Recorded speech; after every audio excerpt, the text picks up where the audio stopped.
Hi, everybody. How you doing? What's up?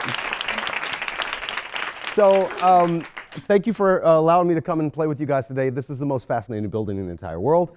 I'm only going to say, okay, Google once. We'll just get that out of the way. I'm really excited to be up here.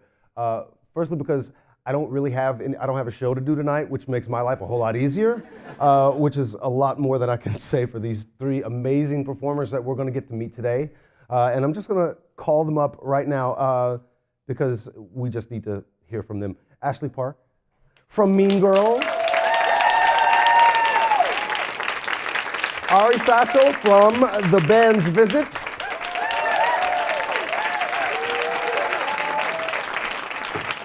And Ariana DeBose from the Donna Summer Musical. Hi, guys. What's up? Hello. What's up? This is your life right now. Yep. Google. So, full disclaimer, I just got to meet Ashley just a little while ago. I've done a little show with Ari. You guys might have heard of. Two R's. And Mr. Stachel here, well, we go way back, but I'll let him tell that story to you as well. What a mystery. All three of these amazing actors are nominated for Tonys in the Best Featured Actor and Actress category. And so I guess, firstly, I just want to know, like, how's your life changed in the last few weeks? Where am I? I don't know. What day is it? Well, we're still doing 8 shows a week. I think it's super busy. It's super crazy. It's super exciting. Yeah. You know? Yeah, I was going to say I'm a heck of a lot busier than I was. But it's really exciting. It's for all the good reasons. Yeah. I did have that revelation the other day of like, no matter what I do from now on, when they introduce us, they're like, Tony nominee, so-and-so. That's really cool. First line of your obituary. I was gonna say, like, I haven't really made sense of how my life has changed, but but I've been in like the same room eating steak with Denzel Washington like 5 times in the last 3 weeks. So Not bad. Not bad it at all. changed in that way. It really is a whirlwind, and it's so crazy that everyone's like, it's been building up to this week. Yeah. Isn't it's Yeah, I love 5 that. days. I know. I'm gonna ask the other obvious question. Where were you when you found out? What were you doing? Where were you guys? Who were you with? I was sitting on my couch with my cats. You have cats? Yeah, I have 2 cats. You too? Yeah, You are I'm a such a cat cat lady. person. It's all right. I'm 70. That makes sense. We're okay with it. But I was watching the live stream, just like cheering for everyone. And then I got a text from Laura Haywood, who runs AOL Build, Broadway or is Build. one of the interviewers. And she was like, I knew it! And so I burst into tears because I was like, this is a sick joke. And then, because there's a delay, and then I saw my face on my laptop, and I burst into tears again because I couldn't believe it. Yeah, Oh, it's a lot of crying. We were performing on the Today Show, and they wanted to sort of coincide, I think, our performance with the announcements. oh my gosh, you were doing the Today Show that so morning? It was it was. So I was up at like 4 a.m. I couldn't to show up. And we had to promise to keep our phones in the green room, which was the worst part about it because we couldn't look at it. So my poor publicist who's here in the back, I was like looking at him as I was like performing on this on live television because I wanted to know. And so we're freaking out, and they were actually. Our categories, I think, come later. I think the leading The last categories one. are We're the early. last ones. So Yeah. we're the last ones, and so I think at 8:50 is when we performed. But by that point, they'd already announced that our show had received 7 nominations. And I was looking back at him, and he was still like not giving me anything. Because he's good at his job. He's good at his job. Stay working. But then we finished, and I think it was like at that point it was like 9, and at that point all the nominations came out, and our lead producer came to me. And he was like, congrats, man. I was like, yeah, this is so awesome. And he was like, no, you got an individual one. And I started crying, man. I was just weeping. And then, You're still at the Today Show? I was still at Today Show. I want that footage. Who has that was at footage? Today- Millions of people. Yeah, I was blubbering like. No, I was Like, weeping, man. And then my castmate and mentor, like Tony Shalhoub, who also got nominated, just hugged me, and it was like the first of many. And then I cried more. And then I went and Let's see if we can make him cry today. I want to see. I'm on it. Yeah. I was, it's so crazy because the Tonys is the last of the awards, and there's like a couple weeks of just so many things being announced up until then. And I think by that point I was like, you know what, for this one, I called up two of my best girlfriends who are like they've known me for a while. We've all traveled together, and I was like, do you guys want to go on a walk in Central Park at this time and this morning? And they were like, oh, we know what this is about. So we got coffee and juices and we put our phones away. And I kind of was like, let me just see if we can just like forget about it for a second. So, and I will genuinely, no, listen, because I knew that, and also we were gonna rehearse for the Today Show that day. Okay. Our show, and I knew I was gonna see everybody, and so I was like, you know what, I'll put my phone away, and like, I don't want to jinx it in either way. So like, if I pull it out and there's a bunch of stuff, then I'll know something happened. So I will honestly say that. I think we were talking about face masks. I hadn't seen my girlfriends in like so long because we're so busy, right? And I genuinely was pulling out my phone to be like, oh my gosh, I just found this thing. And then I opened it and there's a bazillion things. And I was like, okay. And they're like, what? Can we look at our phones now? And then we were in Central Park and there's no cell service in Central Park. So then we couldn't figure out what was going on. Go to the Great Lawn. There's like, the biggest space. It's like. Oh, really? Sorry, we'll talk about it later. Okay, we'll talk about it later. Yeah, and then I just spent the rest of like the morning like wandering, and then that day, like after the Today Show rehearsal, we went to go look at our big billboard in Times Square for the first time as a cast. It was really, really cool. So Yeah, a little bit. yeah. Those billboards move quickly, don't they? They do. Ours is the biggest, but I actually agree with that statement.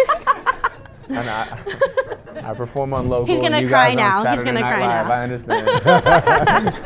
Now, Ms. DeBose, Yes. Don't worry. you have held roles in Hamilton and A Bronx Tale, Bring It On the Musical, Motown, and Pippin. You have been a dance machine for a very, very long time, and considered one of the best dancers that has stood on a Broadway stage in the last 10 years at least. Thank you. How do you find this transition from your work, that type of work, to now helping lead a very large, successful musical? I wish I could say it was seamless. It's not exactly easy. I think what is a comfort to this transition is that I have still been able to keep my love for dance so pure, and I can infuse it into what I'm doing now. No one told me I didn't have to dance. So we had this talk once, and he looked at me backstage at Hamilton and was like, no matter what you do, you always need to dance. That's your gift. So when I decided to seek larger challenges, that was part of the challenge. How do I keep dance a part of this job in this line of work? And I think it just makes it harder in a beautiful way, because you have to double your stamina. You take care of your body differently. It's not just your voice. It's like there are 3 different components to what it is that I do, in conjunction with leading a company. And I am very fortunate to be able to have a great partner in LaShawne's, and she really can take the lead on that. And therefore, my work is part of how I lead, and I lead by example. I might defer to her. She's much more eloquent than I am, and she just has this beautiful motherly energy. So I don't have to try to do that.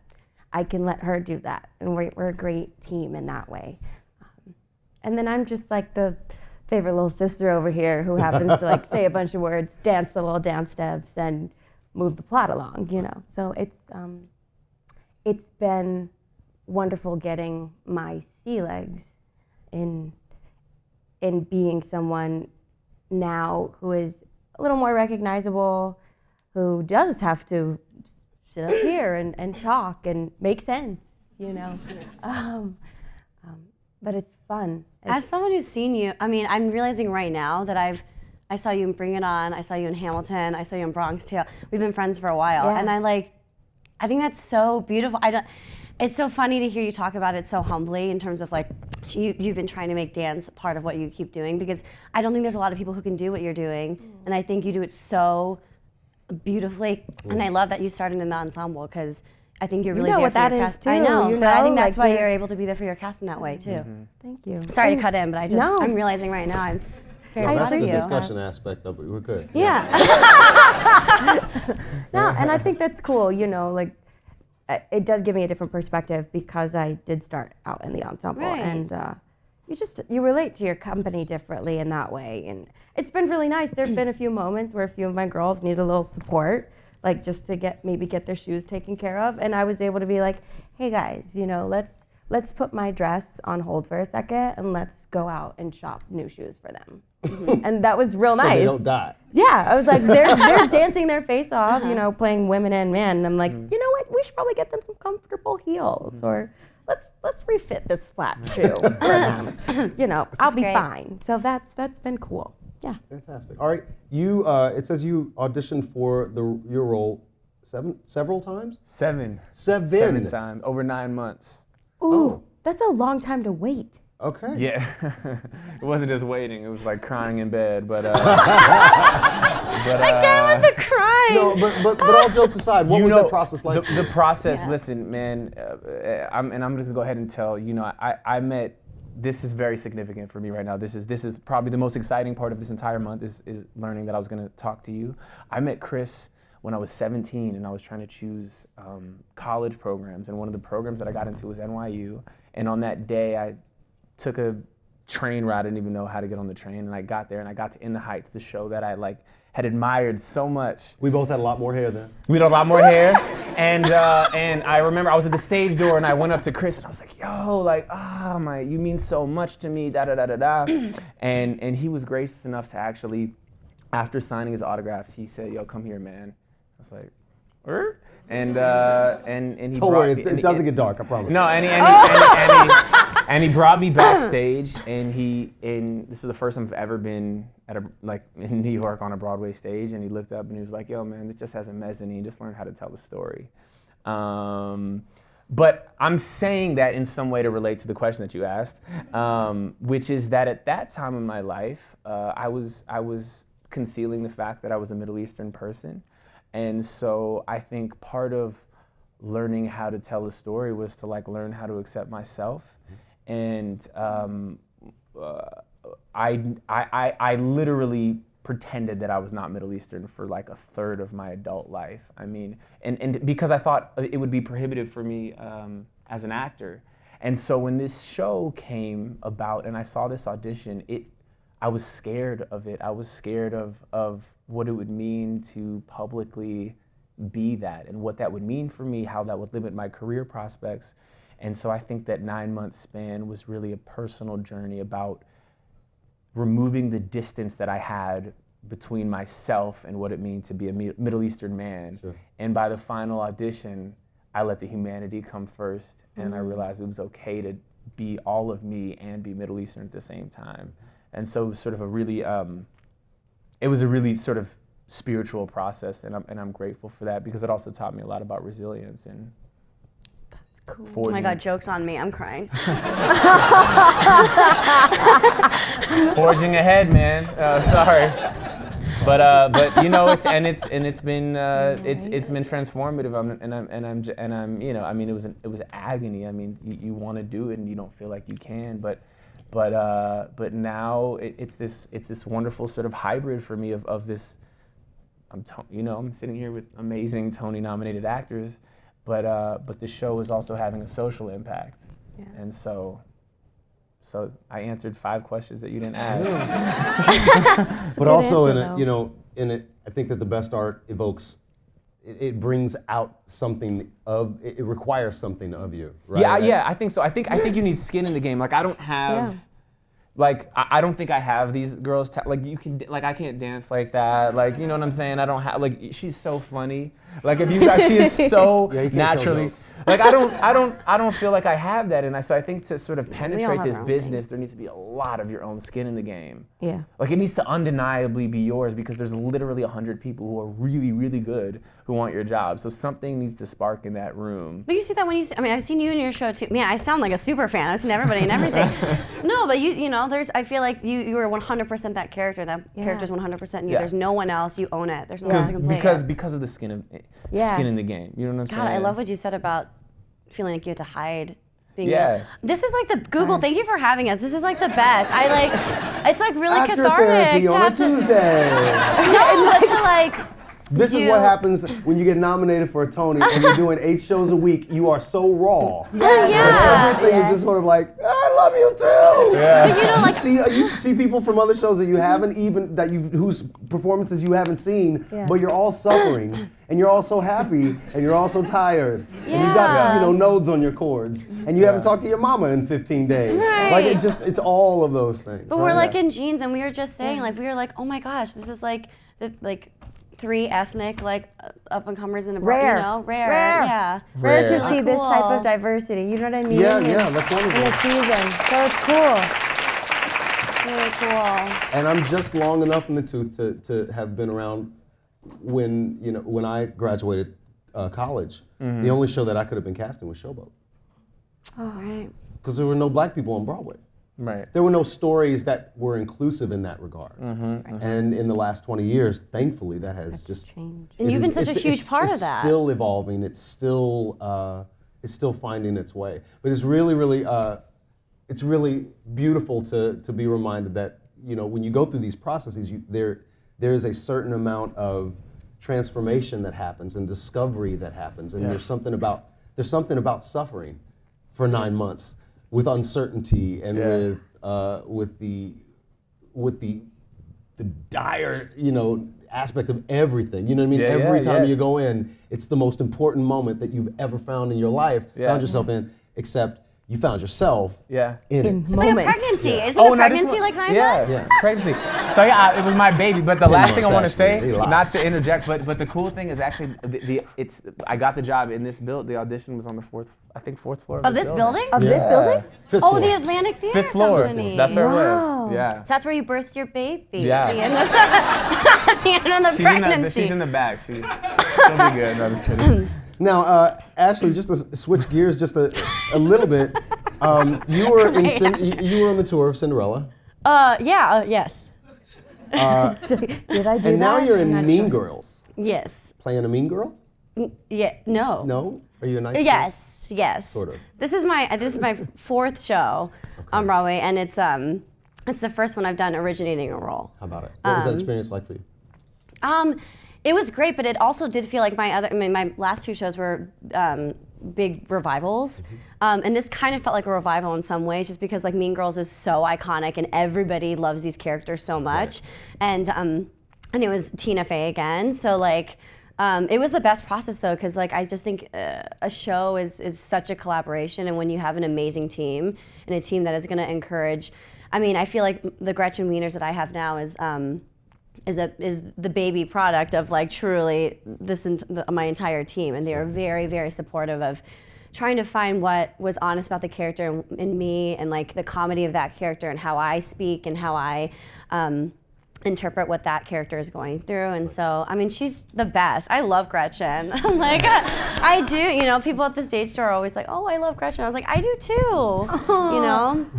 Which is fun. You share that. Do you find that because of the cult status, if you will, of the film, do you feel a pressure to hit certain marks because of it, or do you just feel absolutely free in that you've created in essence a new version of what you're working with? I think there are definitely some markers. There are some like epic lines that come in, but we have our little spin on it for everything. And I think that, the basic things are, first of all, you have an Asian girl on the marquee of like the 3 Plastics. That's different. We're singing and we're dancing, which is completely different from the musical and like from the movie. And it's a totally different medium. And also, our show takes place in 2018, and is a totally different book. But it's still Tina Fey's voice, and it feels very relevant. So yeah. All right, I'm going to ask this question for you guys. Coolest person you've met backstage after a show? Go. Like. In the show, in this one. Yeah. The other one doesn't count. The other one was a little like, Okay. That other one was just stupid. Dumb. So dumb. What are you guys talking about? I should say so like the best post-show encounter or conversation and that can be not just with a celebrity, but with a fan, whatever. What would you? 2 short ones. Whoopi Goldberg, because she was friends with Donna, and it was just a moment where she looked at all three of us and was like, Donna was here in each one of you, you know, and that meant a lot. Number one, because Whoopi is Whoopi. That's Mama Whoopi, yeah. She's Whoopi. fierce. And then number two, just because like she had a first-hand knowledge of, you know, Donna's sensibility. And that's what we've always been after, is the sensibility, not to impersonate, but we wanted her essence. Mm-hmm. So that felt really good to know. And then there was this woman. I don't know how old she was. I would say she was probably in her 70s, but she was in a wheelchair, and she waited at the end of the stage door line. And it took a minute for all of us to get down there. But when I finally got down there, I was able to speak to her. She literally just took my hand and cried and said thank you, and that was it. It's like she could speak, you know, it's like she was just confined to her chair, but that moment, just of pure human connection, it was just so beautiful to be reminded of that is the reason why we do this. You know, theater is good communion, right? It's like, it is good communion when it's in its finest, truest form. And for her that day, that's sort of what we provided. And that felt really cool to know that the disco queen was able to do that. So, yeah. No, we already know you had steak with Denzel. I'm just saying. But Yeah. Yeah, no, I mean, that's. Does he know who you are, just though? humble brag. Just humble. He does, kind of. He will. You know, for me, it's a similar experience. I remember we were, I think, 2 weeks into previews, and you know, the stage doors when fans are waiting outside, and there's like a very little opening for Tony to get into his car. I mean, it's pretty high security, but this young Palestinian girl found her way through it, ran through it into my arms with tears in her eyes, and hugged me, crying. And she assumed I spoke Arabic because I speak it in the show. I don't fluently, but when she just could not believe that her representation of her people was on stage, and that experience has recurred. Not everybody's running past the gates, but those conversations are happening over and over with kids who are seeing this new pathway. Yeah. And sometimes, with Chris Jackson in mind, depending on the person, if I see that they have sort of something and I believe that they really want to do this, I'll do the exact same thing because of you, and I'll bring them backstage. That's cool. And say the same thing, just as the mezzanine. But it's a good line. Copyright. But no, I really do that. And so it's those experiences when you realize that there's a social impact, because you know, as a Broadway actor and Tony nominated, I mean, I'm living my life 24 hours a day. You know what I mean? I'm doing my laundry, I'm getting fruit at Whole Foods. You know what I'm saying? Like, I'm just living my life. So when you realize that there is that impact and you actually see it, those are the moments that mean the most to me. Yeah. Yeah. And having steak with Denzel is not a bad look. Not a bad thing either. It's not a bad look. It's not a bad look. I wouldn't mind having steak. No. We've had a lot of fun people. I mean, all the, you know, the coolest part about like the SNL people coming is because, a lot of the celebrities who come are really so proud of Tina too. They're so proud of her and her Broadway debut and stuff. So there's an extra layer of like, yeah, there's a celebrity here, but they're also like, thank you for being part of our friends thing. Like they're just so excited, you know, to be there too, which is like cool. Awesome. And then for me personally, like just anybody, like having like Andre Bishop and Bart Shear like come and be like, oh my God, we had the best time with our daughters, and like we're so proud of you for that, you know, and it feels like a different part of the Broadway family that is there, and like that it just reminds me of, you know, like it always like every time there's a little Asian girl at the stage door who is like, and there's one in particular who's very little and like couldn't even look over the thing. I almost like passed her by and she was like, I never saw myself. I know what I want to do. And I was like,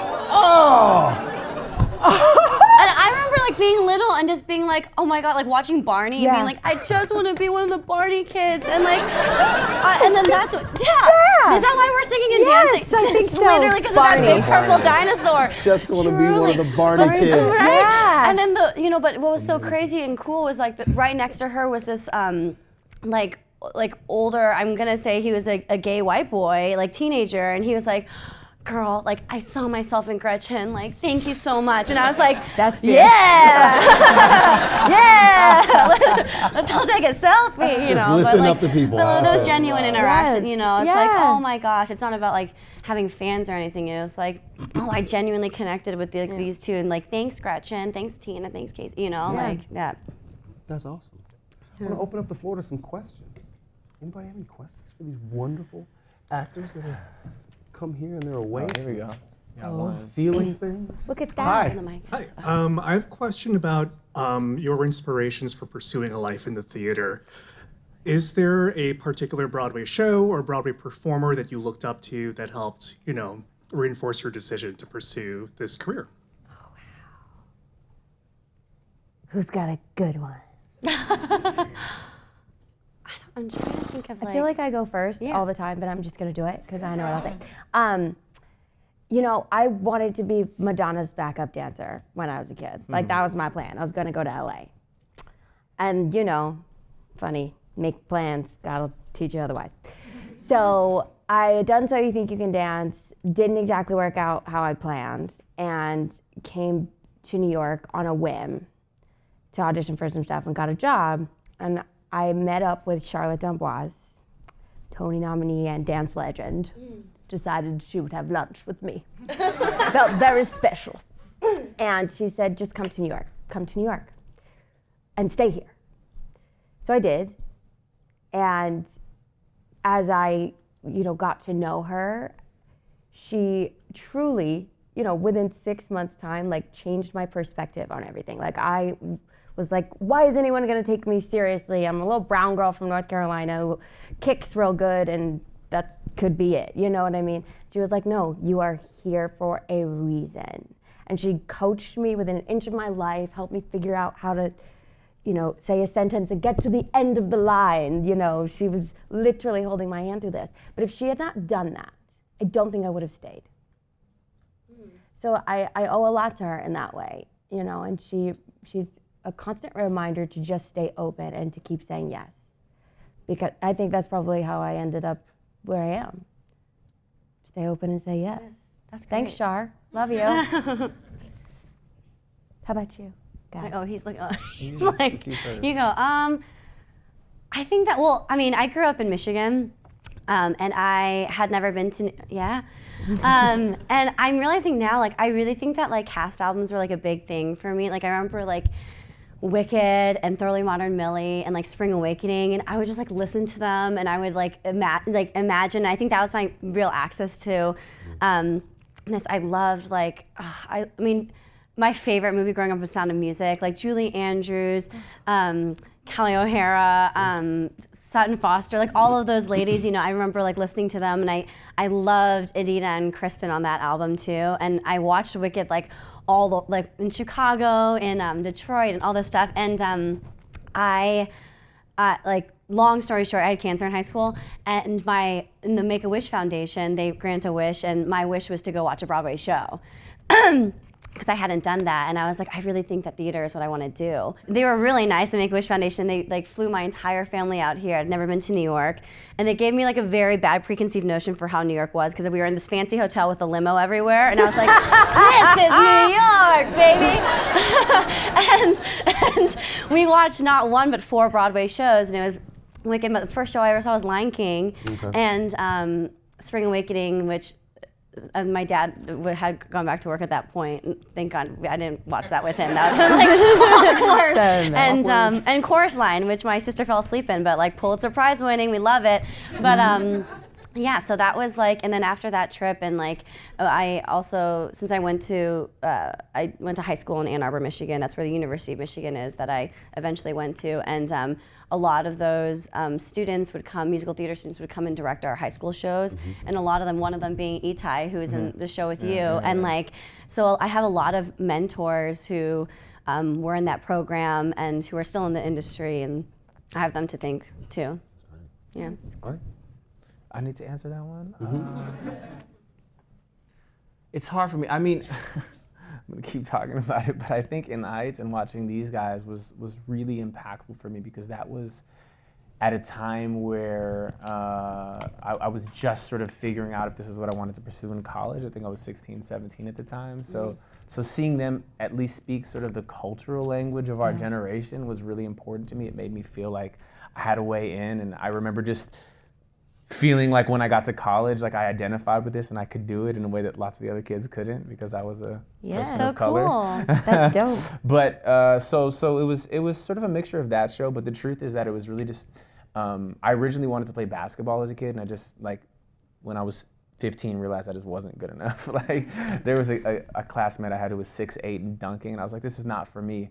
And So I'm gonna do theater. so, but I'm gonna do theater. Well, you know what? I always wanted to be. I always wanted to like succeed in like a big way. I always knew that That's as a kid. great. And like the Well, one ambitious, thing I that I think. had, I was like, okay, well, not basketball. Then I went to dance, and I also wasn't good at that. But I switched to an arts high school as a dance major, and the real person who made me want to do it was there was this dance teacher who was like the basketball coach I never had and wanted. He just loved art, and I wanted to do it so bad. I went to an arts high school, and we would dance for like 5 hours at the school, and I was so obsessed with it that I would go eat pasta at my house, and then for 3 hours go to his night classes. And I remember the way he talked about just like the journey of an artist, and he would be like, man, the amount of people who want to be good dancers is like this, man. It sounds like, and he was talking about just like not wanting to be mediocre, just this never-ending pursuit of excellence and of the work, and that just excited me. And so I'm still very much sort of in pursuit of that thing. But yeah. That's a good pursuit to Never have, ending. Yeah, though. totally. You know what I mean? Yeah. Being open. What is He's like, it? everybody Yeah. wanna be- Say yes. Let's not be mediocre. Ain't nobody got time for that. No. But just seeing It's also how true. much people love it and like devote their lives to it and feel alive. What kind of by dance? Athletic. No, it Athletic. wasn't. Athletic. For a year and a half, I was taking ballet and modern. Yeah. Yeah. Oh. It's free. It's freeing. It's You know what I freeing. mean? Y'all don't want to see me do it now, but Yeah, that's but- not necessary. It's No, okay. that's- Another question. Yeah, hey, thanks for coming. You're how you doing?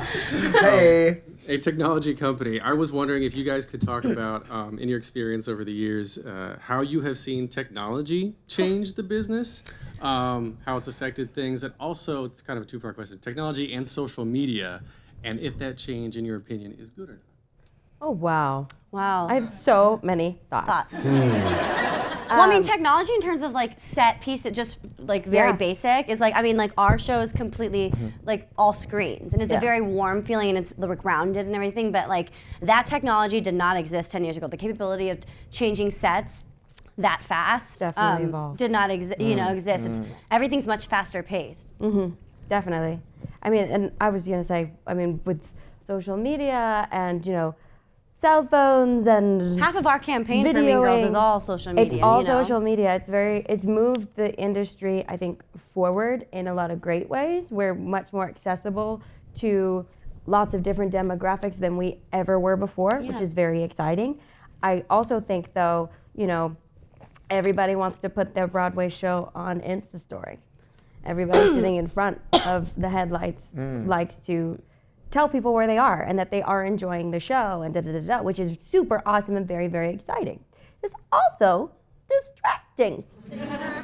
So I think with the excitement that, technology has allowed us to garner for what it is that we do, the caveat to that is remembering that It's live theater. This It's a is sacred live theater. space. It is sacred space. And this is also our job. So if you wouldn't want Sally Sue coming up in here putting a phone up in your grill while you're doing whatever it is that you take pride in, that you love doing day to day, perhaps you might not do that at the theater. Patty LuPone, ladies and gentlemen. She's a poncho! God, it's every day. Anytime someone asks me that question, I always say, imagine what would have happened if cell phones and texting and Twitter were around when Rent hit, Whew. right? And then look at how Hamilton hit. You see the two, you know what I mean? You go to the Nederlander Theater in '96, and there are 500 people waiting in line, sleeping outside all night just to, for 20 seats. Right. that was before you could do Digital online lottery, yeah. online lotteries and ham for people- ham. or ham, all of those things. All that stuff. Those things weren't available in 20 years ago. 10 years ago, they weren't really available. I remember sitting backstage with Lynn when Facebook was the thing. We were making videos for at In the Heights, and it was still like the craziest thing you could imagine. Like, yo, let's do a video on your phone. We got 30 seconds. Let's go. And he would make it. Yeah. And now we look back on all of those videos, like, but before that he had an easy share camera that he had to like record and then upload onto his laptop, and then he would post it. And now it's just like, that was really labor intensive. Why would anybody do that? Except it was another way of like communicating with the world. And so outside of videoing, or the show, have you found in a personal way, what have you found your interactions like with the public on Twitter or on Facebook? Or have you pursued it? Have you avoided it? What's sort of been your experience with that? Well, I don't have a Facebook, and I'm not very active on Twitter, but I love Instagram because my mom was a scrapbooker, Oh, and so Lord. I grew up with her scrapbooking, and so I consider it like my modern day scrapbook. Like I love it. Without the little cranky scissors, Yeah. But you have all the little gifts and stuff now, Exactly. But so I love that, and I love interacting in that way. I love sharing. And also because especially in a whirlwind like this past month, I'm gonna wake up in a month and not remember any of it. I That's your guarantee you. scrapbook. And That's so I'm your gonna be like, scrapbook. ooh, look at that was a fun day. That's really fun to be able to I share find that. it stressful. I find it stressful to have to. I find myself like an event, and then 5 minutes is devoted to figuring out which angle to take a picture of the cookie from the. You gotta be natural you know what with I'm it, saying? dude. It's 'cause you It'll wanna be come, Ansel whatever, Adams. Just take a man. shot and go. Just take a shot. Yeah. Well, I guess. I'm half and half. Yeah. I'm like you. I love Instagram, and I think a picture says 1,000 words. So I do focus on that capture, less of the video content. But I love Chris Jackson. I love you. Always laughing at me. But I love being able to connect with fans through Instagram. I like being able to receive, direct messages. It's a great way for them to share their stories, whereas I use my social media platform to share mine. What I will say is I do find myself a little on edge when it comes to Twitter, just because I think it allows people to be really free with their words. That people will just about write anything, and they will say anything about you, to you, which I think is very brave. But then it also gives me pause. It was I don't feel the need to defend myself. I'm not in a line of work that is really defensive, I don't believe. But I do give myself pause because some of the things that I do receive may not be positive all the time. So you have to filter it. You do. Yeah. The filter is so one real. eye open, yeah. Yeah. I will say it's distracting too with the art sometimes in terms of ever placing any value on that kind of thing where this I this many followers or this many likes. Anytime it gets into that territory of ever putting self-worth or self-value in something like that, that's something our show is kind of about, That's dangerous territory. But in terms of technology too, I will say that logistics-wise, it makes things easier, such as I forget that 10 years ago or 20 years ago, simple things like the stage manager sending out a schedule. Yeah. For the day, or being okay, this person is out tonight. We have to have an emergency put in at 7 p.m. Sure. They would have to either individually call people or whatever, have a paper up rather than just emailing everybody. So in those ways, it makes the logistics of Broadway a lot easier and more accessible. And more efficient. And more efficient, Way that's more a good point, yeah. efficient. That's great. You have a question? Hi. I just want to make a comment. I'm really excited to go see Mean Girls tomorrow with the Alumni Association. Oh my God, is that tomorrow? Okay. I mean, yeah, no, me too. But besides that, so the industry that you're in is incredibly competitive, and now you are all Tony nominees. And so what is it, what has it been throughout your career, after school and after training and everything? What kept you going and what kept you persevering to get to this point? Well, I think something that I learned in school, my favorite motto is that you can't move forward if you're looking side to side. And I think that the notion of we have to realize very quickly that everyone's path is like so vastly different and so unique. And so like as soon as you're just focused on finding like what feels honest and true to yourself, like no matter what you do, then it never, I don't know, like of course our industry it's all rejection too, but there's a lot of like joy, and there's a lot of, as soon as we lift each other up and we support each other and we support each other's successes, then it never feels like a failure to anybody. Right. Community. Yeah, totally. That is a great part about being a part of the Broadway industry. This particular facet of it is we do function very much like a community. And so when one of us is down, we do really rally around each other. So I do a lot of yoga. Yoga. Center yourself, keep your feet on the ground as much as you can. Very much what you were talking about. Like find your smaller community within the larger community. I've always found too, if you do one show that runs, you meet everybody's friend, everyone's significant other, everyone's parents, and then the next time that you know, from the time that you do that one show to the next show that comes up, there's usually like 4 or 5 readings, so you end up, just sort of. It's truly a network. Yeah, it really becomes that very quickly. Yeah, cool. No, but I think the thing that sort of sustains me sort of through the rejection, which I'm sure all of us have had plenty of, is that I really think it's really like an important thing. Like I come from a family that fights for social justice. My mom does work in Africa and clinics, making sure that women can give birth in a more healthy way, in a more safe way. And so as long as I'm sort of remembering sort of from a larger global perspective that sort of I'm after that sort of larger social mission, it makes the rejection sort of, it dilutes the rejection a little bit. And sort of speaking of sort of, like we're not really at the center, like we're doing something important, but like the other day, I think it was like 5 days after my Tony nomination, I was like biking through Chinatown, and there was like a guy like with like a stick on his back with like 500 bottles in one bag and 500 bottles in the other bag. Like he doesn't care about the Tony Awards, you know what I mean? And like, so I think that sort of keeps it in perspective, but that when you do it, hopefully it sort of helps people. And like I think both of these women were saying, and Chris saying, like when you help people, when you're sort of creating more equity, and when you're inspiring people, that's what it's for. And again, so I think that dilutes the sting of a rejection, because you have to have sort of a larger perspective about what we're doing. And also we have to really love it. Like you have to really, really love it. That's what whenever someone asks that question, I'm like, as long as you like, I think like in our blood and sweat, like in our bones, like we really love doing theater. Like you have to love it to do it 8 times a week. It's not, it's really, really hard on our bodies, on our minds, on our souls, but like as long as we're surrounded by good people, and we're really enjoying it. Like as soon as I don't enjoy it anymore, like bye, but like.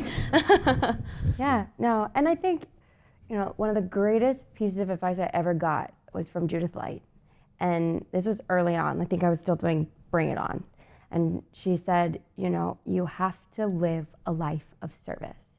Like theater arts is a service business in a way. So if you are bringing your talents to the table in a way that can be of service to someone else, and you lead in that direction, then you will always be on your path. It's like heart forward in that way. And that's really helped me, because I pride myself on being a creator. I love to create. Sometimes there's not a space for that. So then you have to be willing to go create your own space. But that's where we are. Yeah. That's what artists do. That's what artists do. So it's cool. Hi. Thank you all for being here today. You guys are all so inspiring. I've definitely found myself tearing up a few times today. So, but I have a lighter question. What is your favorite Smackeroos cookie flavor? Oh my gosh. Why? Are you gonna send them? What? No. Is it no, bad? send salad. What? No, send The cookies. ones with the frosting on top. Funfetti? Yeah. Funfetti. Is that what With it is? the rainbow frosting? Yeah. I don't They all have frosting. Anything with frosting is really lit. good. Like, Yeah, I mean, the funfetti is like crack. Are we allowed to say crack? I mean, yeah. It is, right? They're We call them a crack gluten-free cookie. cookies banging too. Yeah, the so- corn one. Yeah, it's really great. The corn one and the matcha one yeah, too. they transcribed it as crack. Okay. I was wondering. Oh, if they're they were gonna writing what censor we've it. said. I thought they were going to censor it. That's forever. What is that? That is oh, forever. that is That's forever. transcribed forever. The machi one too. She's describing it. What? Okay. Anyways, yeah. Oh no, I'm distracted. Yeah, Smackeroos is great. You can only eat Smackeroos, if you're an actor, you can only eat Smackeroos when you're doing 8 shows a week. Yeah. So true. Because otherwise it makes you... We love, in Mean Girls though, we get like the packages of them, and so we love when like our doorman Matt will be like, so-and-so, there's a Smackeroos delivery, and we all run downstairs. You get to the green room and there's only a card left. Yeah. All the cookies are gone. Really? I actually brought some Smackeroos for you all. Oh, what? What kind? Is that frosting? Favorite guest God. of the day. Yay, Sorry. thank you. Oh, we're gonna eat them. Yeah, I'm Fuck gonna it. use the Fontaine. Oh my God! Eat them up, Open 'em guys. up. Eat them up. Thank you. Hi. That was Do so you- sweet of Do you have Smackeroos too? Okay, enjoy your seat. I'm sorry. They're gonna look through those. So you ask the question, I'll make sure they hear. Oh my I wanted to God. say to you first, I'm really excited because Moana's my favorite movie ever. So, Oh, God bless you. wow. Thank you, love. Thank you. But also, I was looking through all your Instagram stories earlier, and you guys are very busy. Like, you did a 2-mile run before you came, which was phenomenal. Because Which one? You did you do that? 6 Mile. Yeah. You ran 6 Shut up and miles eat this the morning? cookie. Shut up Well and eat done. the cookie. Eat your cookie. Well played. I'm just kidding. No, but thank you. My question is, like, how do you guys manage time with doing, like, 8 shows a week and then trying to have, like, a social life or... Well, I did an 8-mile run, and I decided I didn't need to put it on social media for it to happen. So, you should all know that. No, I'm kidding.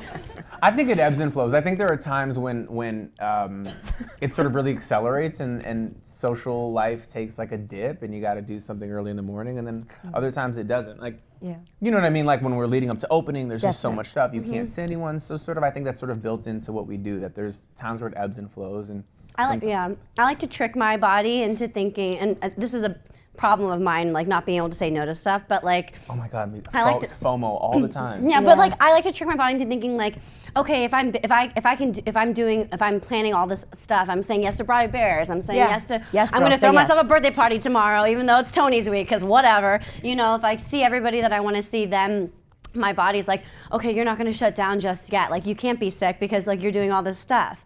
That's not a healthy way sometimes to go about it, but like, it makes it more fun. I don't know, I don't know. No, totally. I mean, I sort of live like a hermit a little bit. Like the stamina that I have to maintain is a lot, but I don't necessarily have the energy to do the 6 miles.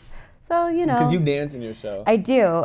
So my show kind of keeps me going in a way. I will say that's been the really nice through line about all the extra that comes with this amazing opportunity. I can rely on my show. Like yeah, I it's a always have safe my place. show to go back to, and that's been really nice. But you know, I don't see anyone. I'm at home with my 2 cats pretty much all the time. It's great. That's great. I'm a lot more social in this show than I have been with like I've permitted for other shows, but this one I'm like, it's because Mean Girls is also like a party on stage every night. Totally. Have you also found though that the more physically demanding a show is, that is what ends up regulating your outside life? Absolutely. Yes. Right? Or like if what you've got to you're- go home and sleep, like I never went out when we did Hamilton. Right. I always went home because Oh, I is had to that get the up. show you did? Yeah. But because I had to get up with my kids every morning at Right, 7:30 right, right. when Oh my everybody else was gosh. sleeping till noon. So you know what I mean? You end up making choices and it sort of dictates how you navigate through the world. Right. I don't know how You those know. you parents do it too. It's I don't know either. another That's thing. I Don't Yeah, have that kids. But I think that's why we're like going for it now, because we know that when we have families one day maybe. Oh yeah, it'll be one day harder. there will come a moment where I'm like, I'm gonna take a break because I need to go have what I consider to be a real life for a minute. If no one else you eating know. a cookie. I'm having some. So you know, you only live once, and you're only a first-time nominee once. So we take advantage of we're all everything. I first time, can't that's believe. Listen, 10-second answers, okay? Because I got to read a blurb. What's Monday morning going to be like for you guys? What's Monday? What? I'm sleeping in. Okay, you going to sleep in? Heck Okay. yeah. I will still be partying. Oh, Dave. Fair. Right? Don't Are be you stay dark up on till Monday? 7. Isn't that the thing? Are you dark on We're dark Mondays? on Monday. Oh, then you're good. Me too. I don't know. You will be. I mean, I will look at my totally- calendar. I don't know. I do know I'm hosting a gala for Live Out Loud, which is an LGBTQ youth organization. I'm very excited about that. It is the night after the Tonys, so You sleep in and then you'll... sleep in and pray for me. Send me There your it is. best thoughts and maybe more schmacks. Thanks. Well, first of all, can we just thank this amazing panel? We went a little rogue by the end. And here's what you need to know about Sunday if you don't already know. The 72nd Annual Tony Awards The previous Tony Award nominees, Sarah Bareilles and Josh Groban, will host the award show live from the historic Radio City Music Hall in New York City, Sunday, June 10th, 2018, from 8 to 11 Eastern Time, delayed in Pacific Time on CBS. The Tony Awards were first held in 1947 at the Waldorf Astoria Grand Ballroom. There you go, right? And the ceremony is presented by Tony Award Productions, which is a joint venture of the Broadway League and the American Theater Wing, which founded the Tonys. And on behalf of these amazing performers and myself, thank you so much for coming and spending time with us today. Thank you, guys. And Thank you. good luck on Sunday. Thank you. Thank you. Woo!